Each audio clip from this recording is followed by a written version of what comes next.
Hello and welcome to the Wakpadan Bassett Creek Oral History Podcast, where our guests discuss ways that they and other Indigenous peoples have lived, worked, and played in the Wakpadan watershed for thousands of years. This project was created in Minnesota Makoce, or Minnesota, the traditional and contemporary homelands of the Dakota people.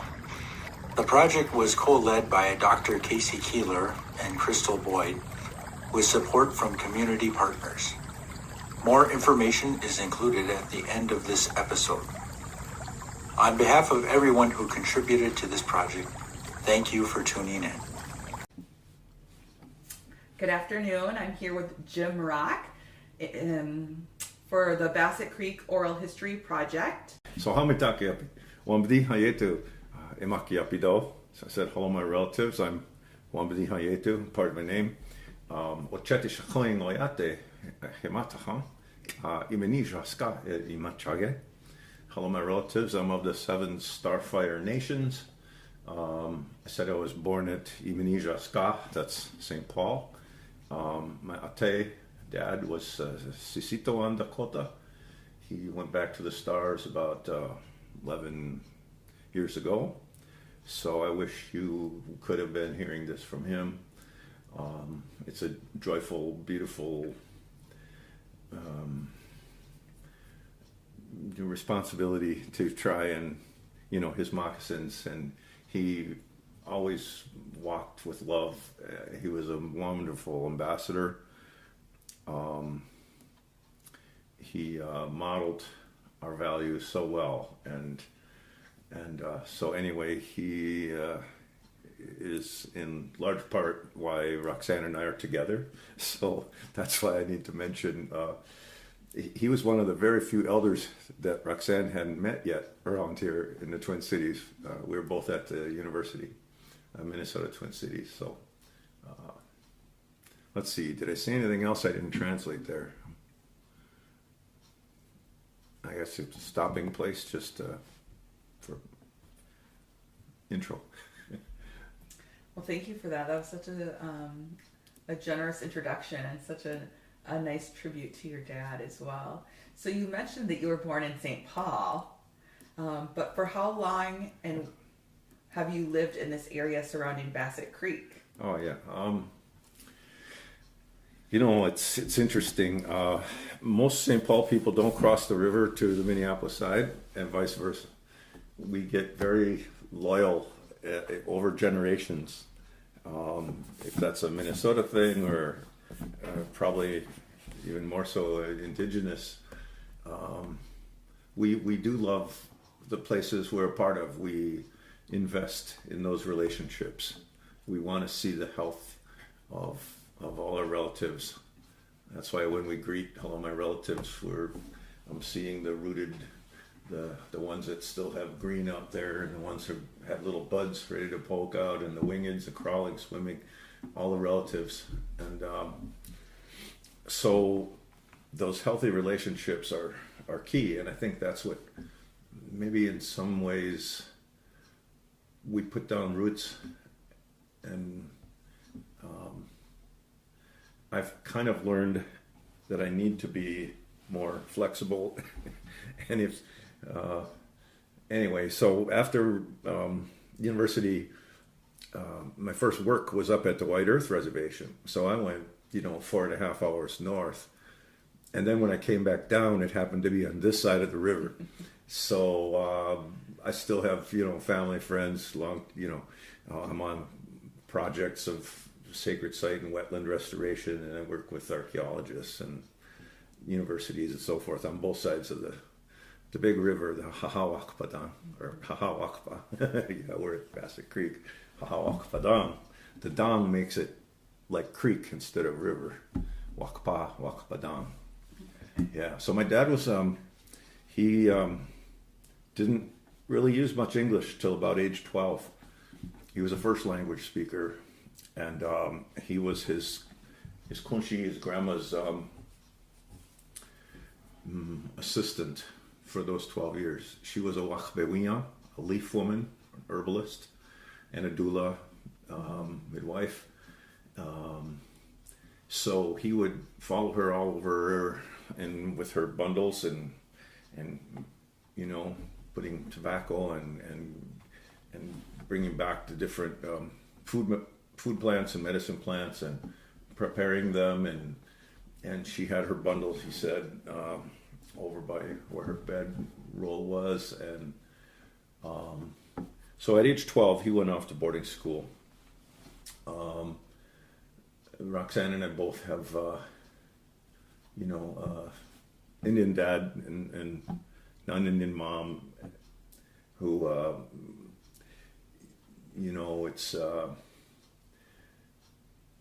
because I grew up in St. Paul, I think it was a window of time where our experiences were very different. As I compare Roxanne being a Native woman in South Dakota, where Indians and rattlesnakes were often compared, where she says in the library there might have only been 4 books on us, and yet I feel maybe I don't know, it's hard to answer these questions because you could almost give any answer.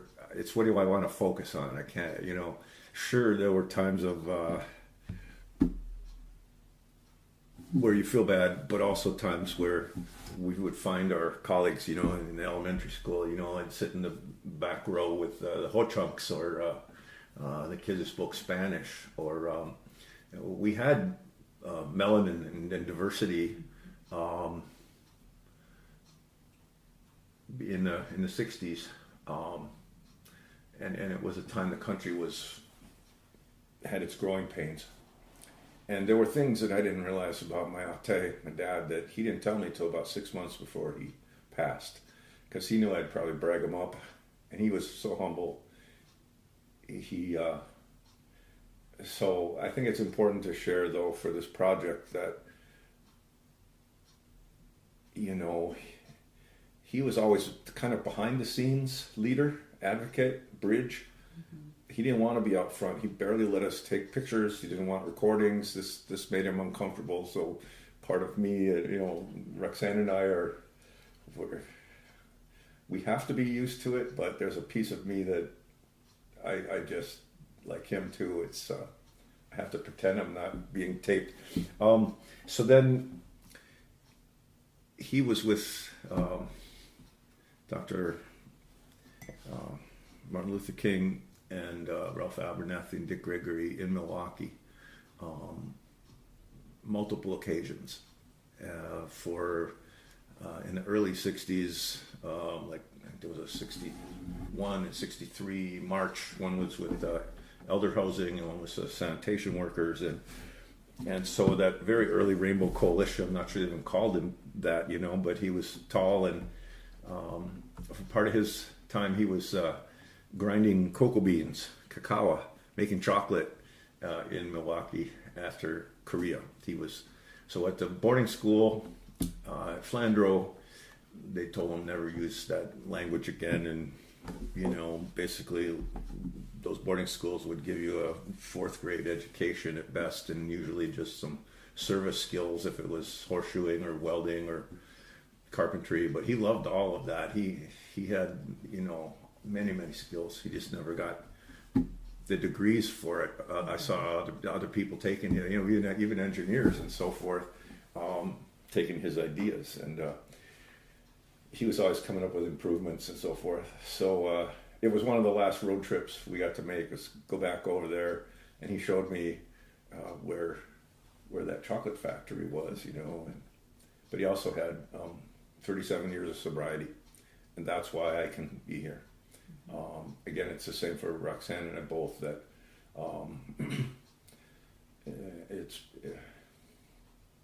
we are here because others made hard choices for love and sanity and health, and they matured, but it wasn't always like that. So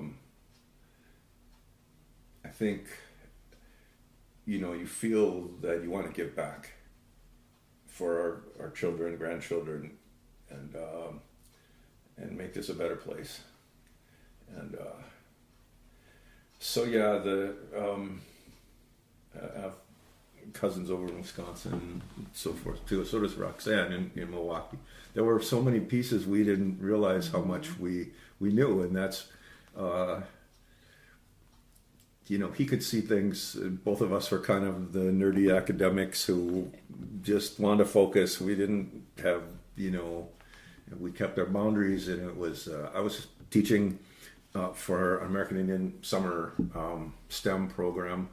That was about 17 years with a Ho-Chunk, wonderful brother, and so he's a mathematical musician, and I'm a the scientist, language, whatever culture. We put this curriculum together, and then but it was always soft funded, and different directors and so forth. Then Roxanne came to be that director, and she saw how we were just doing it anyway, and she liked how we did that. So let's see. I better quit for a second. No, I feel like you have touched on my next few questions. All right. But what really stood out for me in hearing you speak, Jim, was you grew up in St. Paul, but you mentioned the Mississippi River, spending time up at White Earth, and now you came back to the city, so you're on the other side of the river. But the significance of watersheds, Definitely. Rivers for Native people. What is your dad's name? Yeah, his Washicha name is interesting because his dad had a very rare experience. A lot of times at boarding school they would give us names, so they have a lot of Wilson, Larson, Johnson, Olson, Nelson. White names. Yeah, and he said that his dad had a piece of paper, and they got to the point where he needed a name. So he went up to some farmhouse, and he said, like a census taker, it's like, "What's your name? Can you write your name for me?" Mm-hmm. So, I don't know if the person knew that would then become the name. It was Wilson. Yeah. And so a lot of us have returned to traditional names of our grandparents, our great-grandparents, or through ceremony, and so it's been wonderful that I'm glad you reminded me that, because up at White Earth, at Wabit, that's Ojibwe for, sunrise, Algonquin language, the east direction. Mm-hmm. And much like Roxanne's name, Badabinikwe. But then I ended up coming back to the Twin Cities for graduate work, but I was recruited. I was teaching chemistry and physics up there for 3 years, and I was recruited by an African American woman superintendent. All places. It's hard to say it. Wayzata. It's Wayzata. And I thought, okay, this is changing my stereotype, because growing up in the cities, you hear about Minnetonka, Edina, and Wayzata. And of course, being from, Lower East Side or whatever, we didn't have that kind of financial, in terms of state hockey tournaments or all those rivalries, right? It might as well have been Beverly Hills or something. I didn't know. So it was, I thought, wow, there's diversity here. Maybe I can work. So I ended up, I guess that's what I was trying to say, and I probably stayed too long because I could bring in a lot of other Dakota speakers, uncles and aunties and so forth. But I was always in trouble for telling them that their real name is Wayzata. And when you spell that name Wayzata, I said, that's not English, and it's not Dakota. It's not in English dictionaries nor Dakota dictionaries. Why? Because I'm not trying to poke their finger here. I'm just saying it's misspelled, mispronounced, misheard. It's a problem. Can we deal with truth? No, we could not. and so that white privilege was very much, as time went on, it became even greater and greater. I had wonderful students that I loved, and they loved me, and there were always a few though, and some of them had well-known corporate last names. And I know my history here. I know the railroad builders and the flour mill operators, the lumber barons, the real names of the places. And as long as I didn't peel that back and start teaching truth, keep it to the technology, you know. Oh, yeah. This is so important, Jim. You know what? This isn't any of the questions, but you know, you worked in the K through 12 system in the West Metro, where particular pockets are known for their white affluence. Yeah. And what does that mean as a Native person working in this environment? But also this historical legacy of the lumber, the flour, the railroad industries in this region also has me thinking a lot of the work of Louise Erdrich, who's written about this in her fiction. Yep. But a lot of these families are still around. Exactly.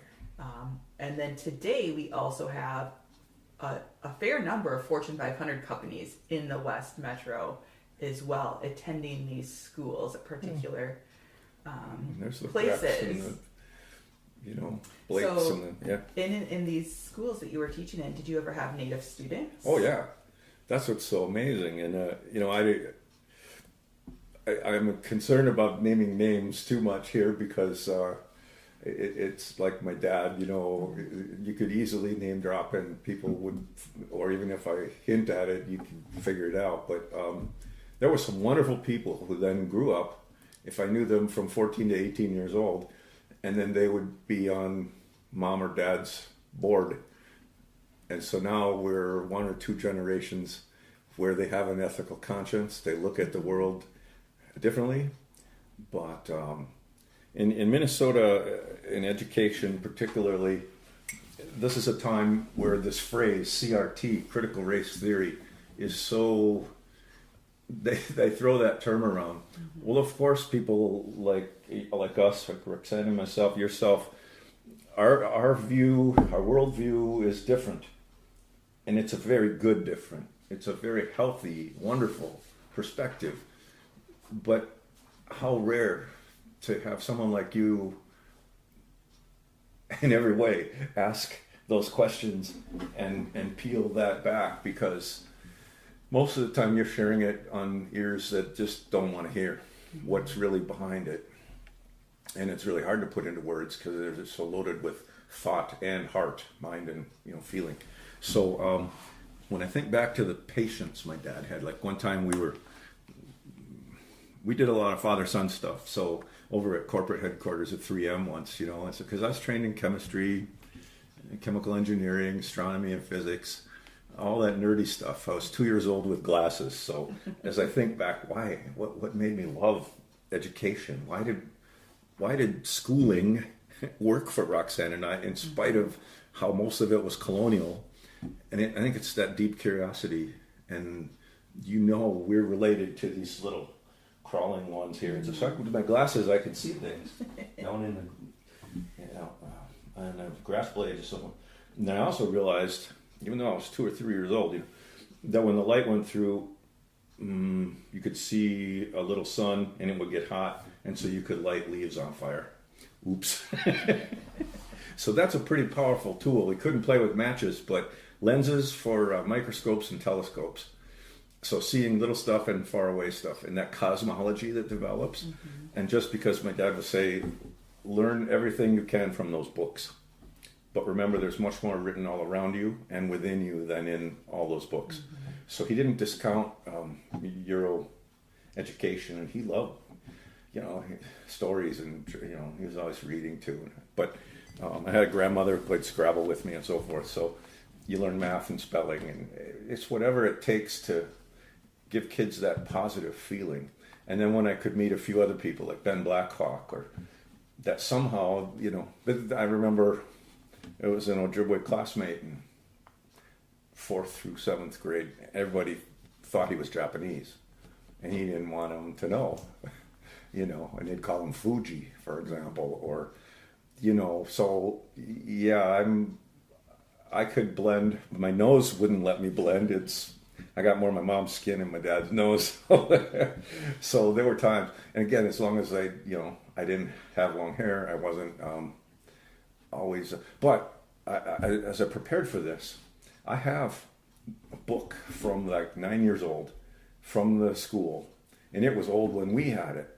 But what's so amazing is they're short chapters of Minnesota history with illustrations written in the 30s, and this was in the 50s and so here's a chapter on Jonathan Carver, or Hill, or all those names that have counties, Ramsey and Sibley, and so I could read the little book, and what's amazing is they actually put Indigenous perspective in there a little bit. I mean, way more than critical race theory today would ever allow a book like that from 70 years ago to survive on a librarian's shelf.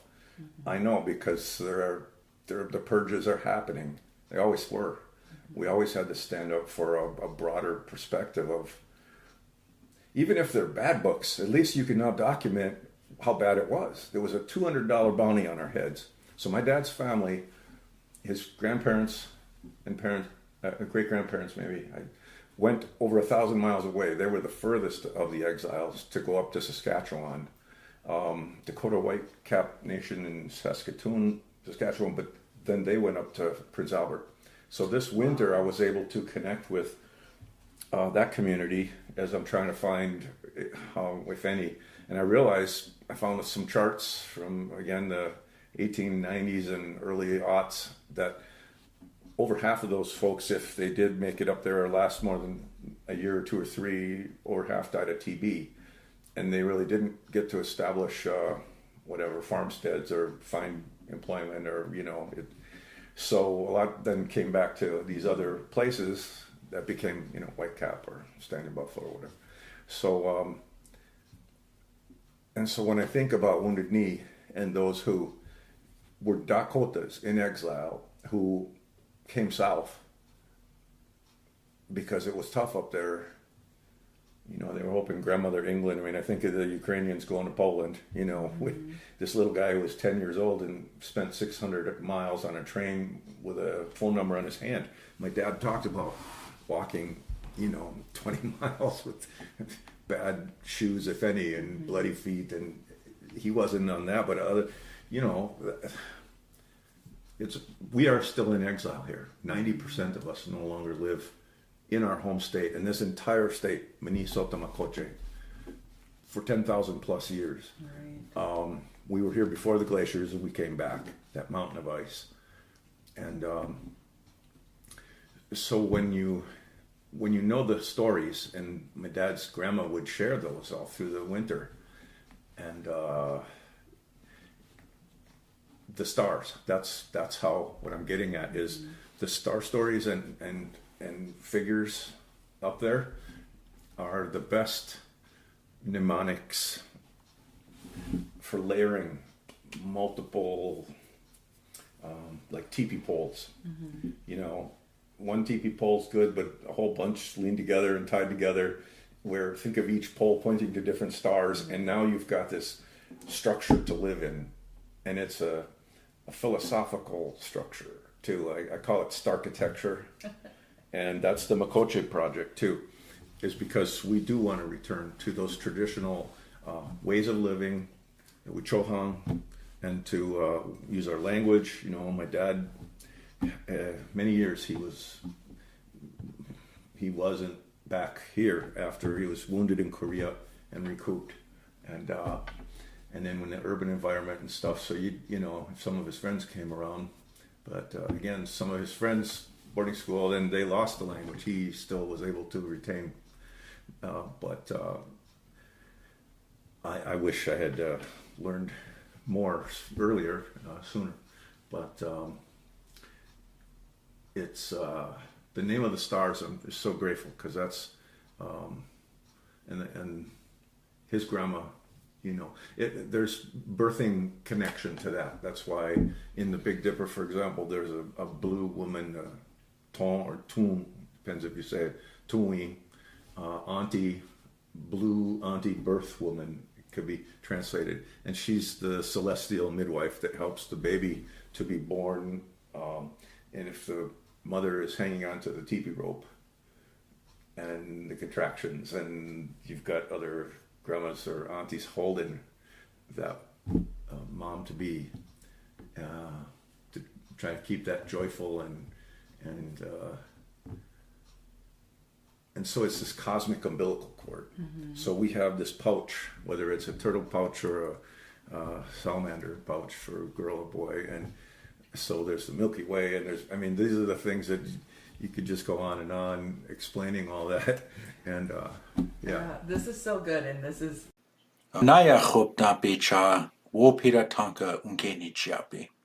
Thank you for listening.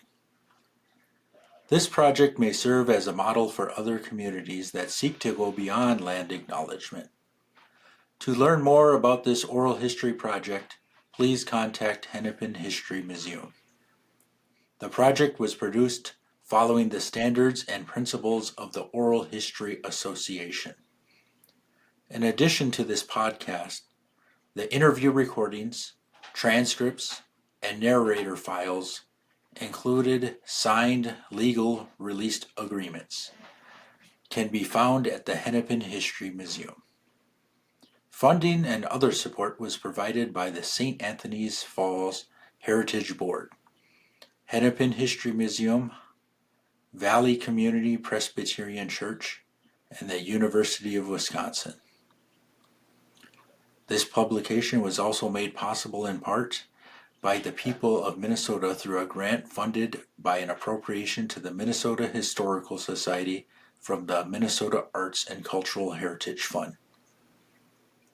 Any views, findings, opinions, conclusions, or recommendations expressed in this publication are those of the authors and do not necessarily represent those of the state of Minnesota, the Minnesota Historical Society, or the Minnesota Historic Resources Advisory Committee.